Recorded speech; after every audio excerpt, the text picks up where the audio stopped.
it worked just fine. So that's a nice thing to have. Cool. So we're going to go through new concepts today. We're going to use something called Express.js middleware. And the way we use Express is that we have the routes. And when you have a route in the server, you map one of the routes to a function.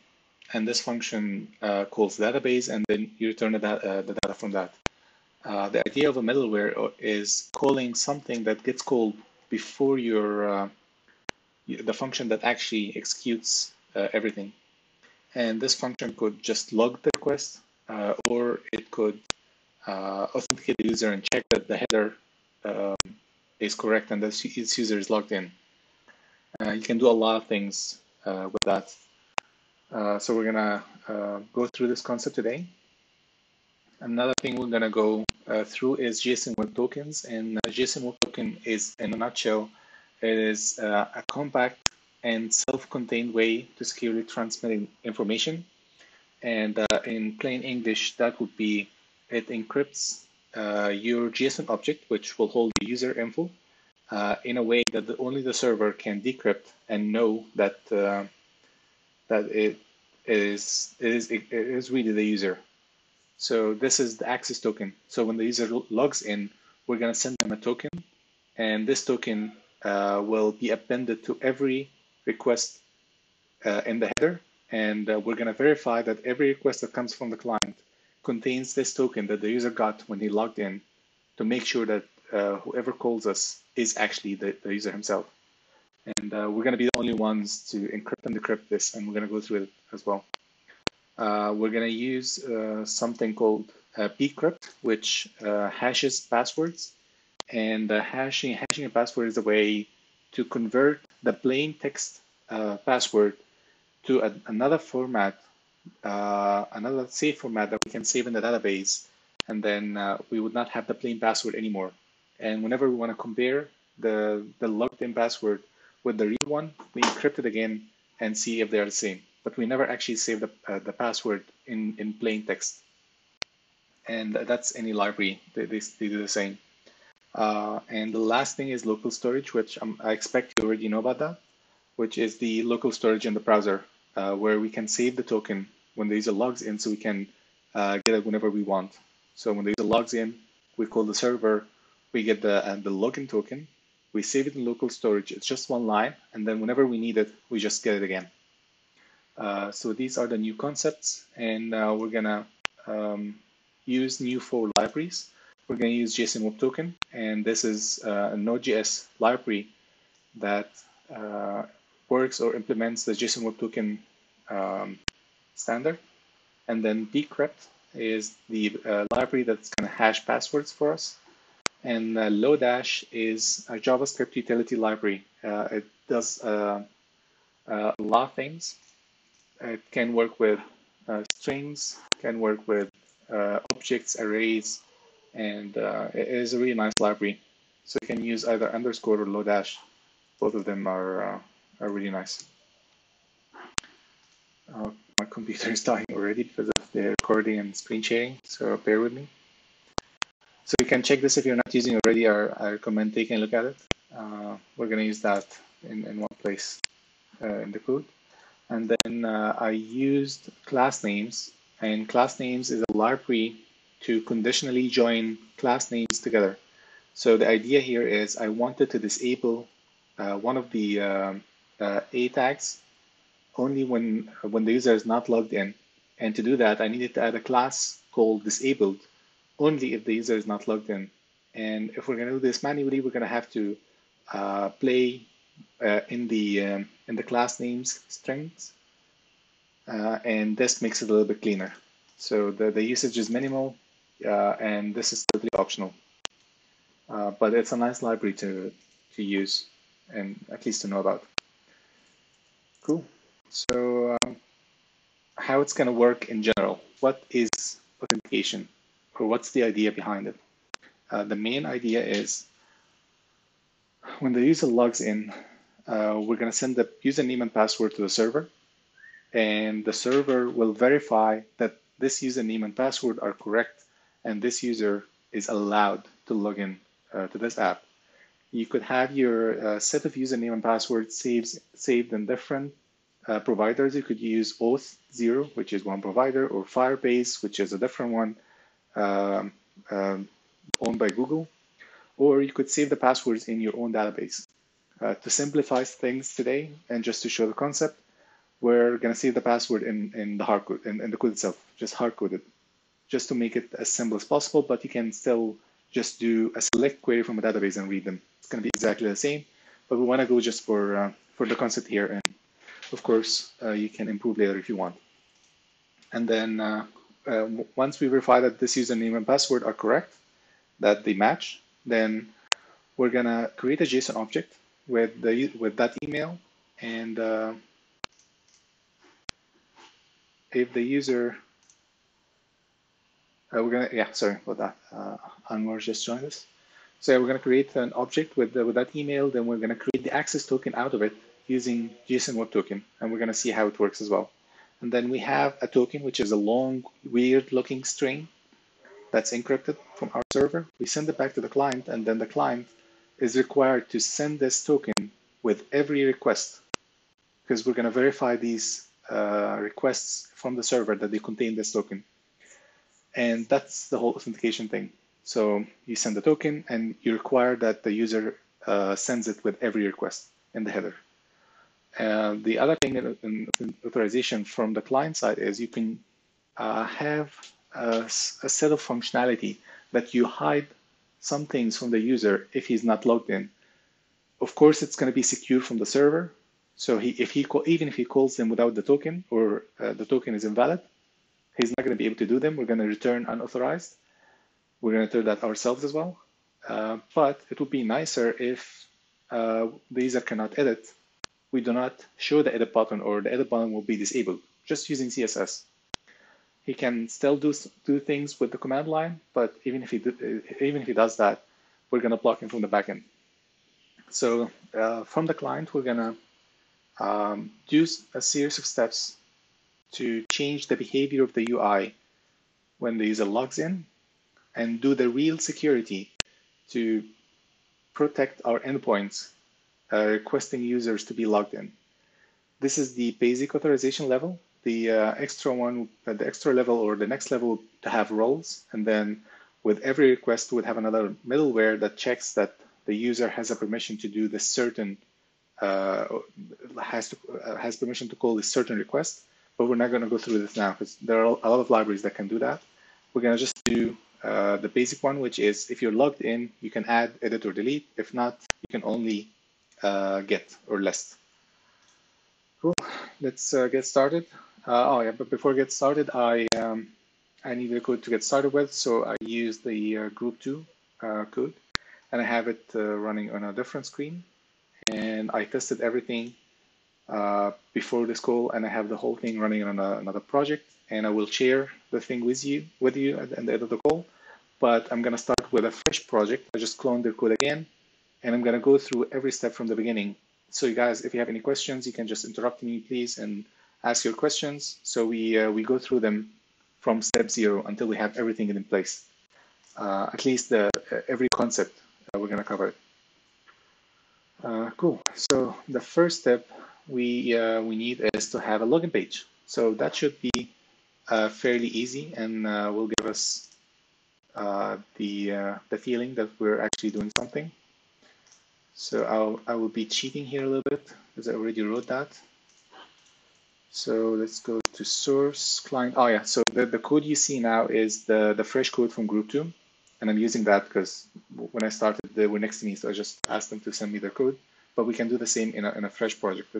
It's not going to be a big difference. But I have the code on another screen, the code I already wrote. So now we need to create a login form. So I'm just going to create a folder, and I'm going to call this login.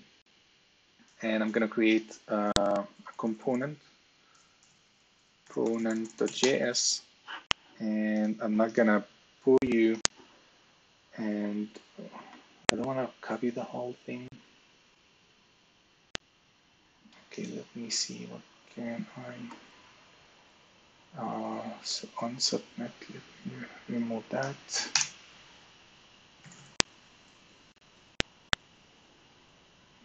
that looks good enough.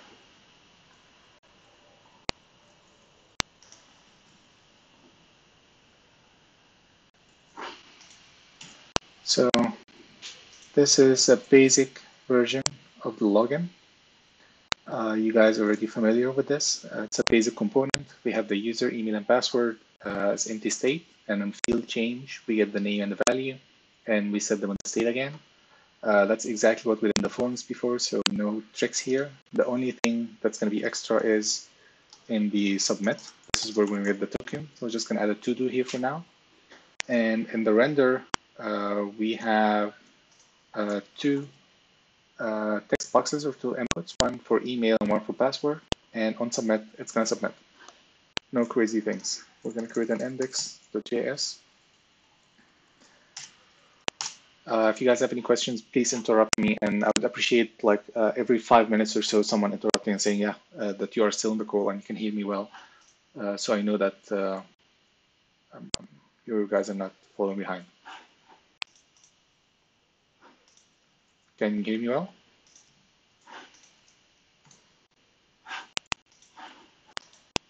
Yes. Okay, great, thank you. So we have the basic login component, and we're going to go to the routes in add.js. We're going to create a basic route that goes to this page, and we're just going to go here, going to import login from ./components/login.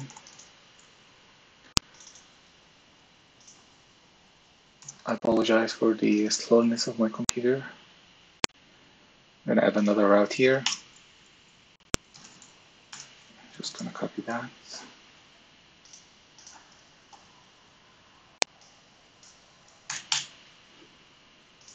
And this is going to be /login. And it's going to show the login one.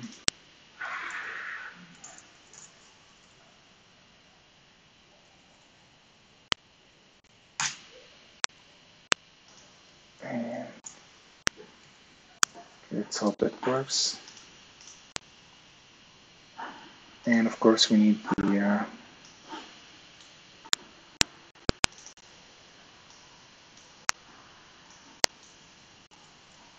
so we have this. Let's go to login.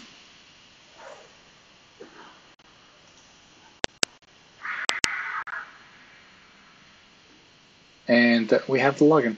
So it's a form, and it logs in, and that's great. Cool. So we're going to continue with the submission later. But for now, I can just commit this. So I'm going to commit these things. I'm going to create a branch. I'm going to call it working on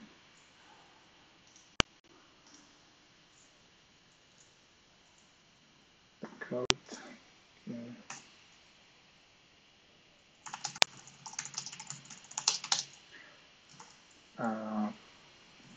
Working session. Get add yarn. Commit -m add yarn block.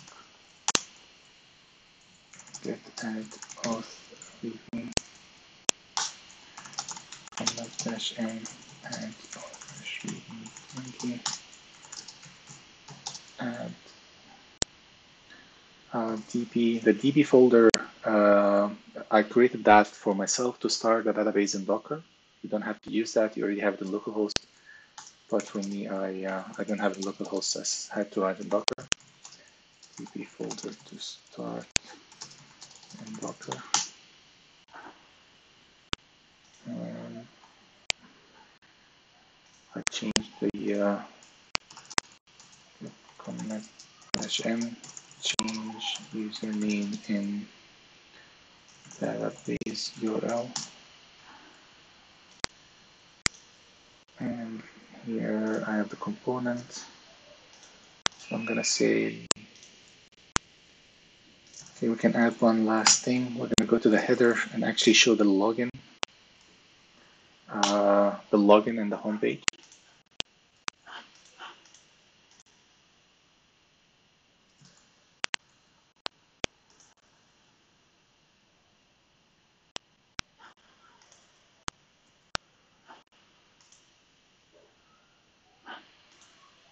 So we're going to go down and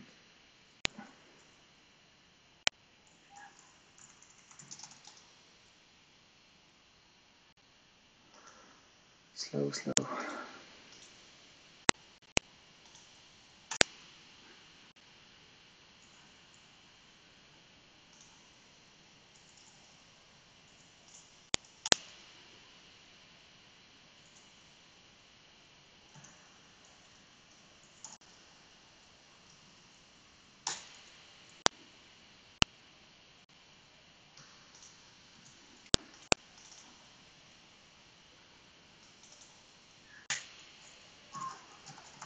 I've always login.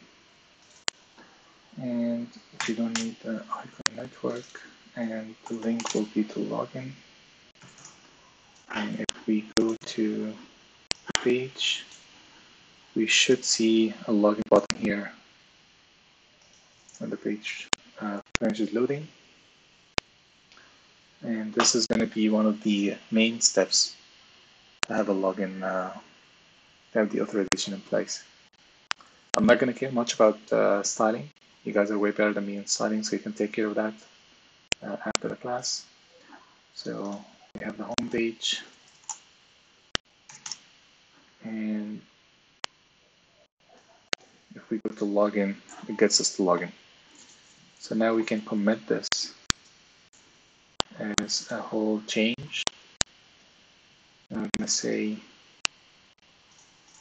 add initial login component along with a route and a button in the header. That's easy enough so far.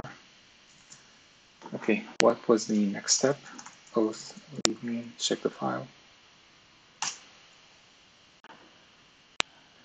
So we have the sign-in form, and now we should send these credentials to the backend, and we should check if the user is logged in. So let's dig deep and go to the server directly. So in the server, I will create another controller. Just give me a second here. I will clean up things. So we're going to create another controller called Auth, and in that we will have all the login and tokenization and all the things we talked about in the server. We're going to have it in this controller. But just a sec.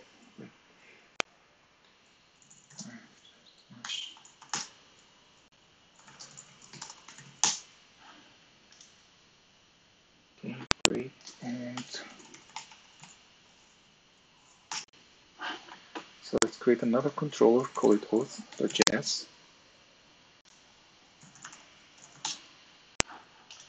And in this controller, we will start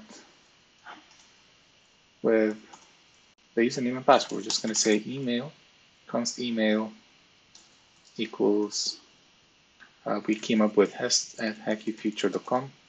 Doesn't have to be real. We're not going to verify the email for now. We can do that later and have all the emails and use libraries, but now this is the simplest form just to prove the concept.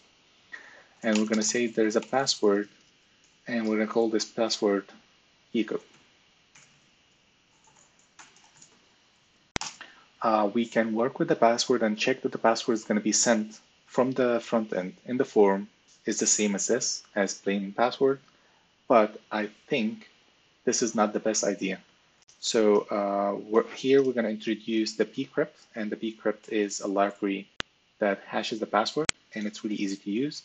So if you look at the terminal at the bottom of the screen, I'm going to yarn add pcrypt, and while that installs using yarn, I'm going to import the library. So I'm going to import pcrypt from pcrypt. So easy so far. and I'm going to create a function that encrypts the password. I'm going to call it const encrypt password, and it's a function that takes a password, and this function will have something called salt rounds, and it's a number. I'm not going to go through the details of this now, but it's a number of iterations to make the password as secure as possible, or longer. You can increase or decrease this number. Then we're going to use bcrypt. This is how we hash the password. Bcrypt.hash, and then we give it the password that was sent to this function, and we set the number of salt rounds. Salt is an encryption way. I'm not sure how to describe it, but I'm not going to go through it now. We send the salt rounds, and then we have a function, and this function takes an error and a hash, and this hash is the result of the hash itself. Here, if we're using database, we would have make a call to the database to save the password, and this would be in the user registration or something. But it's so slow. This is not actually me typing slow, so I stopped typing like 5 seconds ago. It was just taking so much time to respond. So make a call to the database to save the hashed value. But for now, we're just gonna console log. I just want to get the value of that. So I'm gonna console log the hash, and I'm gonna depend on the log from the server to actually get the value of that. And I'm just gonna call this function. I'm gonna call encrypt password here. Encrypt password, and this is the function we wrote. And I'm gonna send it the password, which is equal. So this is gonna hash equal and console log the value. Then I'm gonna comment out the function. That's gonna be enough for me. I just want to get the secure value. This is just me skipping steps so we can show the concept without taking the long route. Let's say const hashed password equals, and then I'm going to wait for the server to load and actually console log the value. This is Node.js, so this is going to run in the build itself, and it's going to get here and it's going to console log this. But yeah, it's not the fastest. I'm actually thinking of stopping Webpack until we finish everything, but I'm not sure if we will need to start it that often. Okay, let's assume that the console log returned the value. I'm just gonna set it to empty string for now. Maybe I should just stop typing. Encrypt password. This is the password. Takes a pass and it hashes. We have decrypt and function that console logs this. Beyond dev, let's stop typing. Okay, so I'm just stop typing for a couple of seconds for the server to load and actually get here.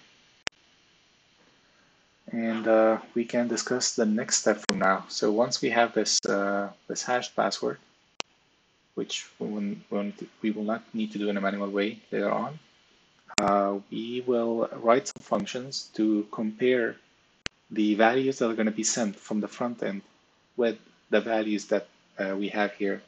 So we're going to write a function called check login info, and that's going to take a username and a password, and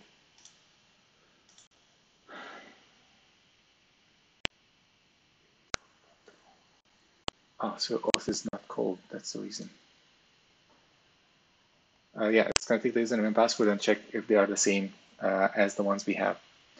Just realize that the controllers were never going to be called because it doesn't have an entry point to the code here. So I'm just going to import. So these are the routes. So I'm just going to create an auth route from /auth. And of course, this is not here yet, so I'm going to create a route called Auth. So the route here is in the backend, and this is where we're going to have the endpoints to actually call the backend. So here we should have express. I'm not sure if all of you have the same way of using the routes, but this is how it was used here.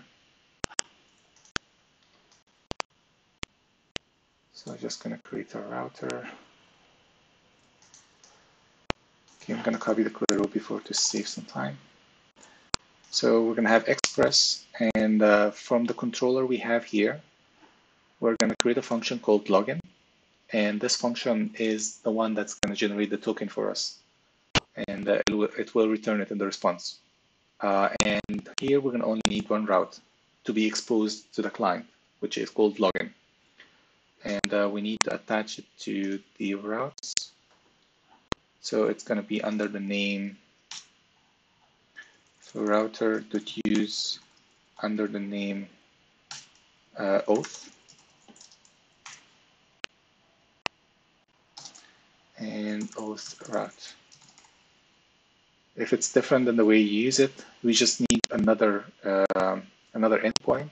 So here, the way they organize it in group 2 is that they have route groups.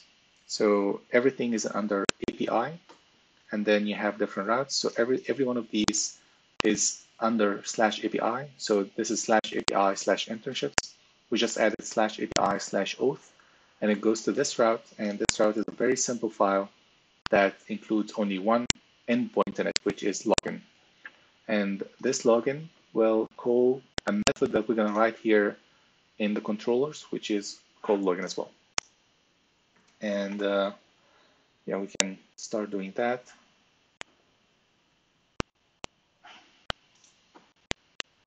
I sure hope.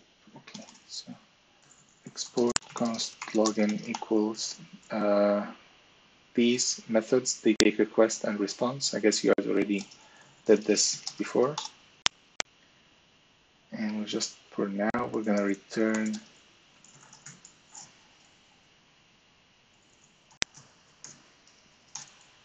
response.status of 200.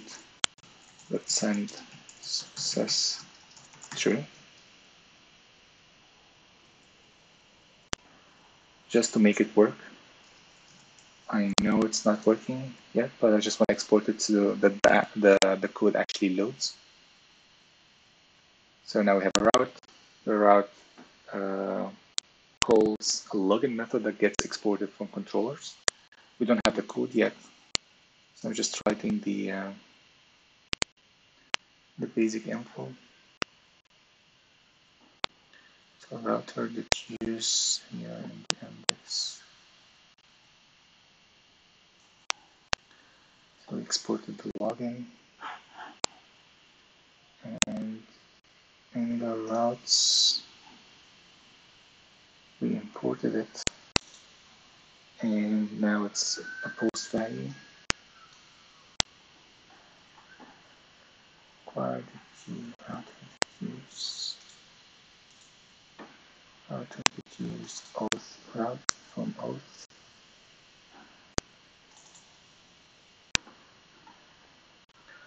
For an object.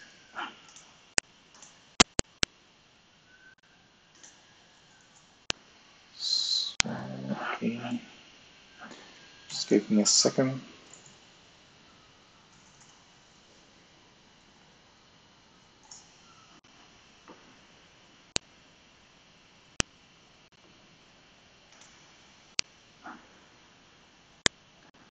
From auth.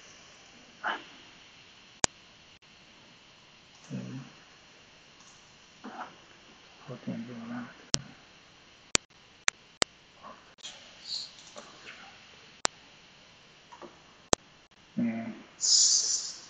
If you guys see any problem with the code, please point out. Maybe I can't see it. Maybe I just need to restart the server. Cool. So it seems that the router that you use is not working for some reason. It's expecting a function, but it says that this is an object. Not sure why. And it's here, so we have the login controllers out, and this is a function as well. Okay. Okay, let's continue with writing the code still. So to log in, we need to be able to compare the values we're going to have from the client and the server. Okay, just I'm going to have to fix this. Okay, we'll stop the recording and I will fix this with you guys in the call.